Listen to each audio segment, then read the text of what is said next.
When someone in our house starts feeling sick, I like to keep things simple. Gentle, nourishing remedies you can make right away with what you already have. As a nurse and a mom, I've learned that when you're under the weather, the goal isn't a quick fix, it's supporting your body so it can heal faster. Today, I'm sharing 5 of my favorite recipes to make when you're already sick, soothing, immune supportive, and easy enough to pull together even on a low energy day. So grab a cozy mug and let's get started. Hey y'all, welcome back to my kitchen. The first thing we're gonna start with is the most simple recipe that we'll do today. They're all very simple and only require a couple things out of your own pantry that you probably already have in your kitchen.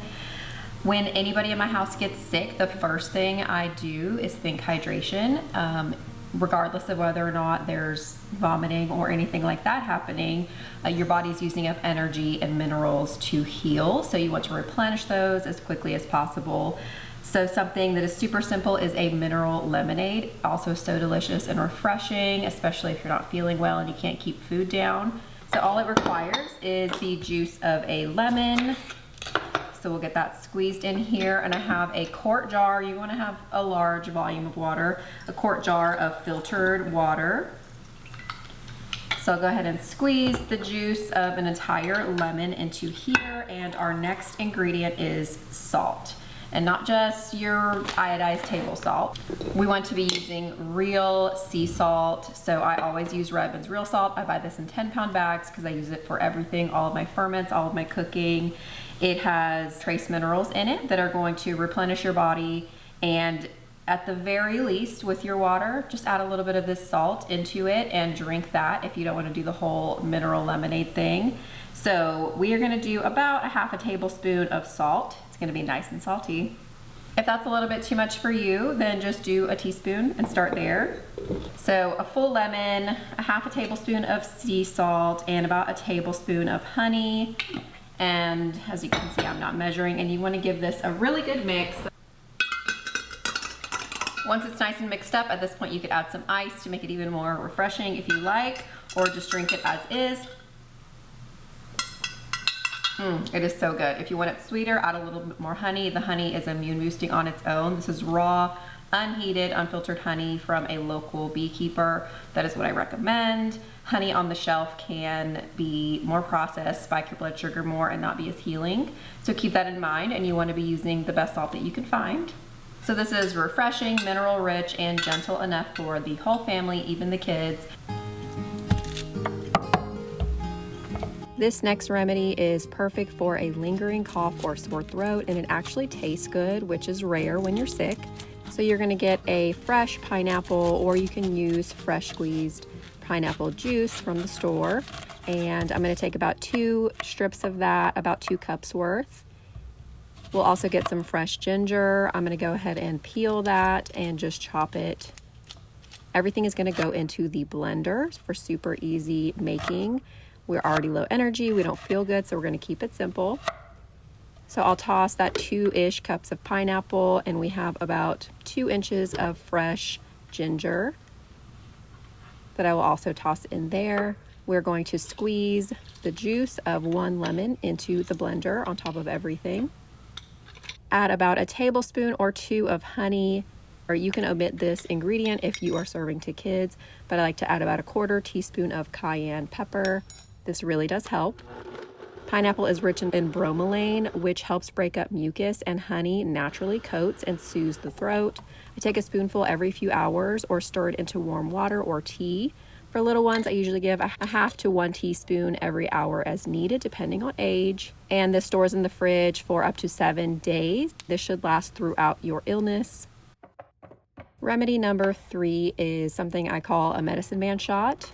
You can juice it, or you can put it in a blender. I'm juicing because I have this old juicer that I've had for about 12 years and she's still going strong. It's very simple, just 3 ingredients. I juice fresh turmeric, fresh ginger, and lemon. And I just throw everything in. I don't bother peeling or even taking the rinds off the lemon. It's gonna squeeze all that good juice out, and then you will get some pulp that you can then simmer on the stovetop and make a tea on top of everything else. Same thing goes for the blender. You would just chop it up, throw it all in the blender, blend it, and then you could strain it out. You'll end up with the same bright, spicy shot, fiery and full of natural immune support. You can store these in the fridge for up to 3 days or pour them into ice cube trays and freeze for later. I'll sometimes stir one into a mug of hot water for a gentler version when I don't want it quite as strong, or add some honey, pepper, and cinnamon right to the shot. If you want to increase the benefits of this shot, you can add these ingredients that I'm adding: a little bit of apple cider vinegar, some juice from our fermented garlic. See my last video on how to make that, a little bit of cinnamon, and a little bit of honey. And don't forget to sprinkle some pepper. I did not video that, but pepper helps to activate the turmeric, and the cinnamon and honey add to the immune boosting effects of the shot. This is a powerful little drink, so take caution if you suffer from heartburn issues or digestive issues. Take it slow and dilute. Remedy number 4, honey lemon ginger tea. This is comfort in a cup. This is one of my favorite, the simplest thing you can make, but it truly feels like medicine in a mug. I slice a few pieces of ginger and simmer them in water for about 10 to 15 minutes. This is quite a bit of ginger. I like mine strong. This is going to be a little bit of a spicier tea. So just do about 1 inch of ginger and take it slow if you don't love that flavor. Then I turn off the heat, pour it into the mug, and I don't worry about the chunks of ginger getting into the mug. Some might get in. You can strain it if you like, or you can go ahead and pour them all in, and it will continue to steep in the mug. Then I'll add the juice of a lemon. You can do a half lemon. I'm doing a whole one. And then I'll also stir in a spoonful of raw honey. I sip on this all throughout cold and flu season, even when no one is sick, but it's so amazing when you're not feeling well, because ginger and lemon are both incredible for immune support and keeping the body resilient. It's warming, hydrating, and such a cozy drink to sip on when you aren't feeling well. When you're already sick, bone broth is one of the most restorative things that you can make. It's like nourishment in its purest form. I am using a chicken carcass from a roasted chicken that we made last night.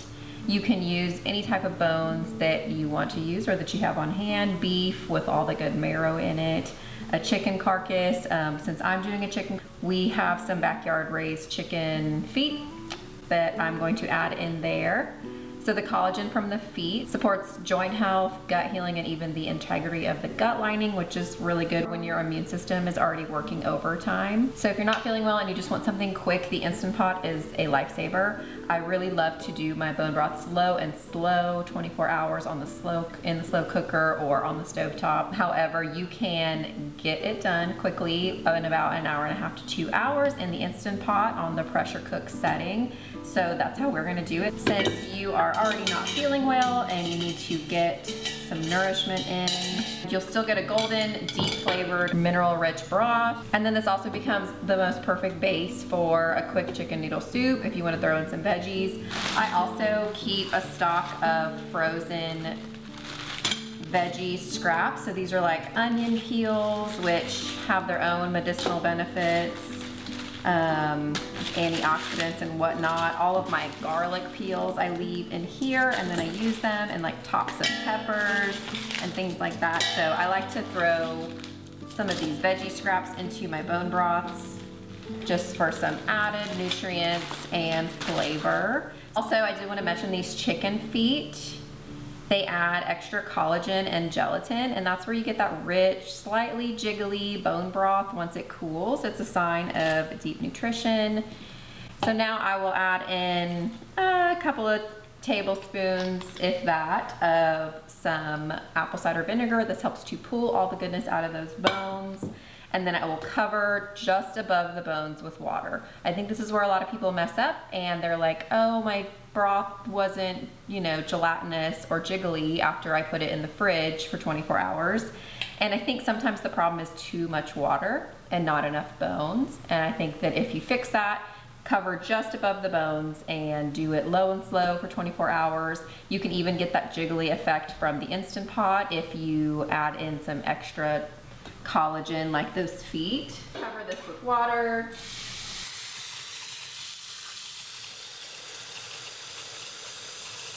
All right, so after it's covered with water, just pop it into your Instant Pot or put it on your stovetop and let it simmer low and slow for 24 hours, or we are going to hit pressure cook and we are only going to do 2 hours.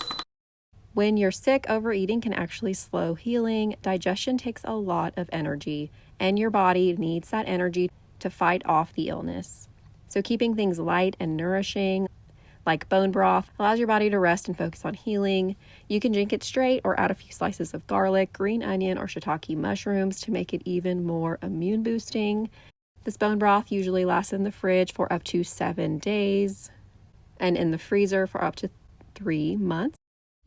All right, y'all, we did 5 simple homemade remedies in our kitchen today using things that hopefully you just have laying around the kitchen.